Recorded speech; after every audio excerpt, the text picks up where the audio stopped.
அஸ்ஸலாமு அலைக்கும் everyone, welcome back to my channel.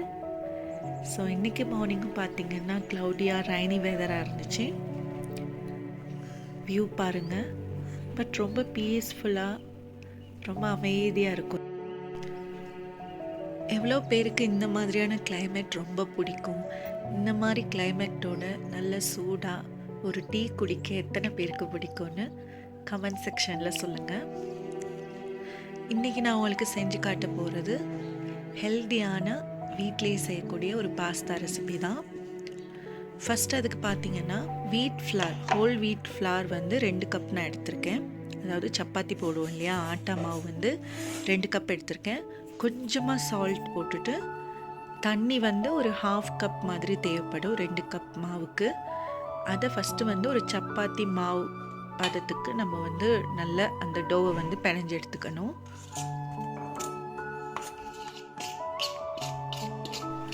இந்த மாவு பிணையும் போது நல்லா ஹார்டாக இருக்கணும், தண்ணி நிறைய விட்டுறாமல் நல்லா ஹார்டாக இந்த மாவை வந்து சப்பாத்தி பதத்துக்கு பிணைஞ்சு எடுத்துக்கோங்க. ரொம்ப சாஃப்டாக இந்த மாவு இருக்க வேண்டிய அவசியம் இல்லை. ஸோ இந்த அளவுக்கு மாவை நல்லா பிணைஞ்சு எடுத்ததுக்கப்புறமா சப்பாத்தி உருட்டுற கட்டை இருக்கும் இல்லையா, அதில் வந்து நல்லாவே இந்த மாவை வந்து நம்ம பரத்தி எடுத்துக்கலாம். இப்போ டோவை நல்லா நீட் பண்ணதுக்கப்புறமா இதை மாவு கொஞ்சம் போட்டு பரத்தி எடுத்துக்கலாம். இது ஹார்டாக தான் இருக்கும். இதில் வந்து ஆயில் சேர்க்க வேணாம். நல்ல மாவை, அதாவது ஆட்டா மாவையே மேலே போட்டு நல்லா பரத்தி எடுத்துக்கலாம். இந்த பாஸ்தா டோ பார்த்திங்கன்னா நிறைய பேர் மைதாவில் தான் செய்வாங்க, மைதாவில் எக் போட்டு செய்வாங்க. இது எக்லெஸ் பாஸ்தா, ஆனால் ஹோல் வீட்டில் நம்ம செஞ்சுருக்கோம். கிட்ஸுக்கு வந்து ரொம்ப ஹெல்த்தியாக ஏதாவது பிரேக்ஃபாஸ்ட் இல்லை டின்னர் கொடுக்கணுன்னா இந்த ரெசிபியை நீங்கள் ட்ரை பண்ணி பாருங்கள். ஸோ இப்போ நான் செஞ்ச மாதிரி நல்லா பரத்திட்டு அதுக்கு மேலே நிறைய மாவு போட்டு இப்போ வந்து நல்லாவே அதை வந்து நீட் பண்ணி எடுத்துக்கணும்.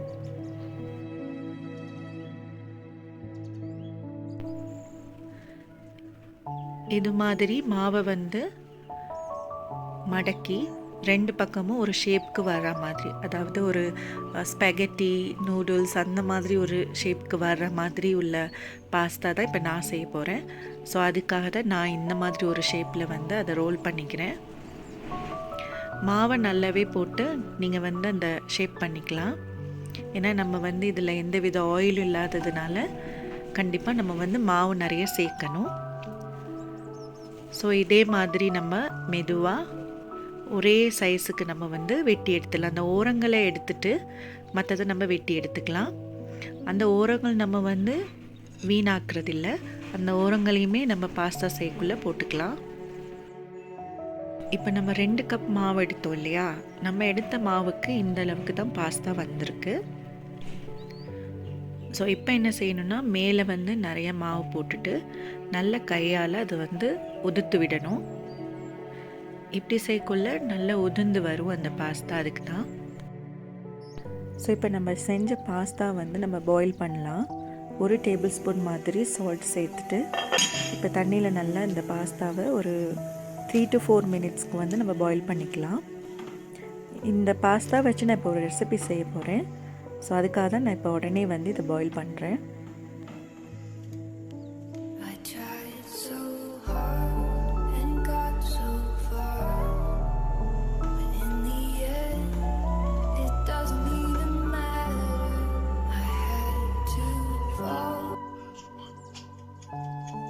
USA,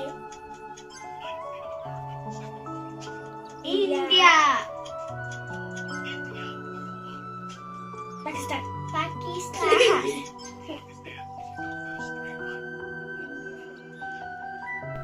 ஸ்டில் அந்த வெதர் வந்து க்ளவுடியாக ரைனியாக தான் இருக்குது.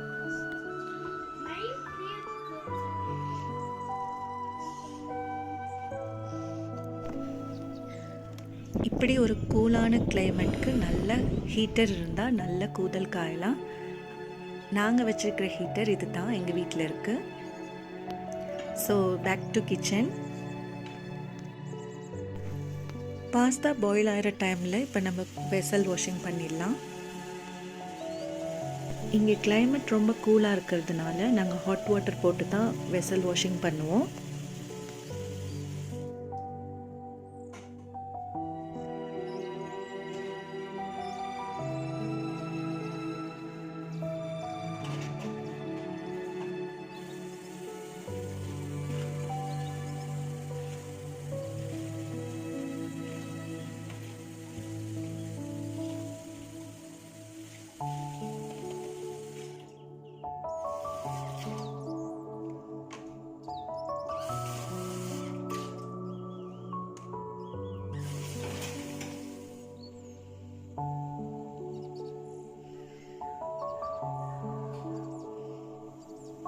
பாஸ்தா வந்து இப்போ நல்லா பாயில் ஆயிடுச்சு. ஸோ இதை ஸ்ட்ரெயின் பண்ணி எடுத்துக்கலாம்.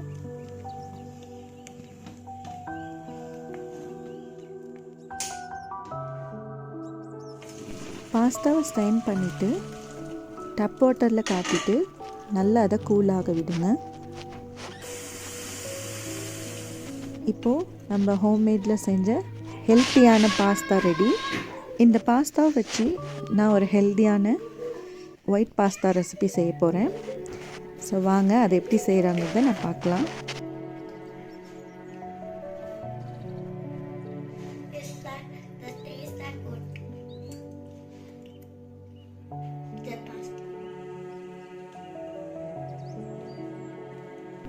ஃபஸ்ட் அதுக்கு ஒரு 2 டேபிள் ஸ்பூன் பட்டர் எடுத்துக்கோங்க.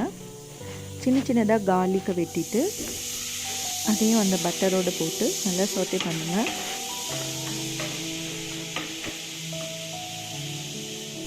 பட்டர் நல்லா மெல்ட் ஆனதுக்கப்புறம் சாப் பண்ண கார்லிக் போட்டுட்டு நல்லா வதக்கிட்டு அதுக்கப்புறமா ஒரு 2 டேபிள் ஸ்பூன் ஆட்டா மாவு போடுங்க. இதில் வந்து நீங்கள் மைதாவும் சேர்க்கலாம். பட் நான் இதை ஹெல்த்தியாக செய்கிறதுனால இப்போ நான் ஆட்டா மாவு தான் போட்டிருக்கேன். போட்டுட்டு நல்லா மிக்ஸ் பண்ணிக்கோங்க.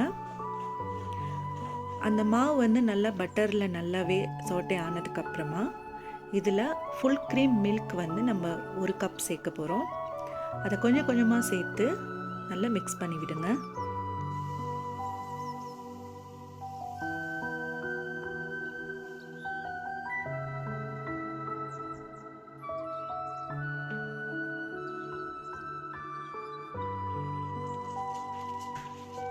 எல்லாம் நல்லா மிக்ஸ் ஆகி வந்ததுக்கப்புறமா இதில் நம்ம கொஞ்சமாக பெப்பர் சேர்த்துக்கலாம். பிளாக் பெப்பர் சேர்த்துட்டு நல்லா மிக்ஸ் பண்ணிக்கோங்க.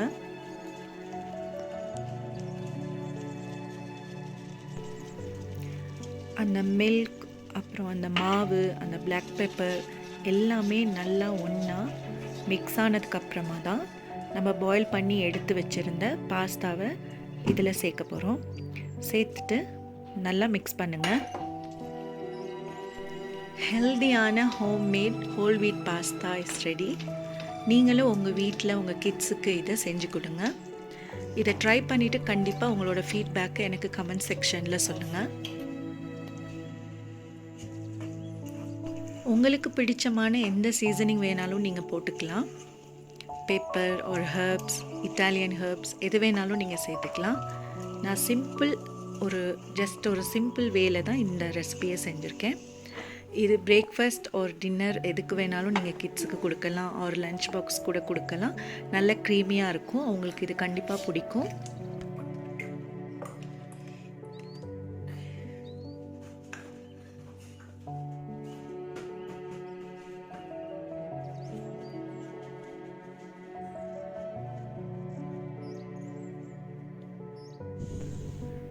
இந்த வீடியோ இதோட முடியுது. ஐ ஹோப் உங்கள் எல்லாருக்கும் இந்த வீடியோ ரொம்ப பிடிச்சிருக்குன்னு நினைக்கிறேன். வீடியோ பிடிச்சிருந்தா மறக்காமல் லைக் பண்ணுங்கள், கமெண்ட் பண்ணுங்கள். உங்கள் கருத்துக்களை கமெண்ட் பாக்ஸில் என்னோட ஷேர் பண்ணுங்கள். உங்கள் ஃபேமிலி அண்ட் ஃப்ரெண்ட்ஸுக்கும் இந்த வீடியோவை ஷேர் பண்ணுங்கள். நம்ம நெக்ஸ்ட் வீடியோவில் மீட் பண்ணலாம். பாய், டேக் கேர்.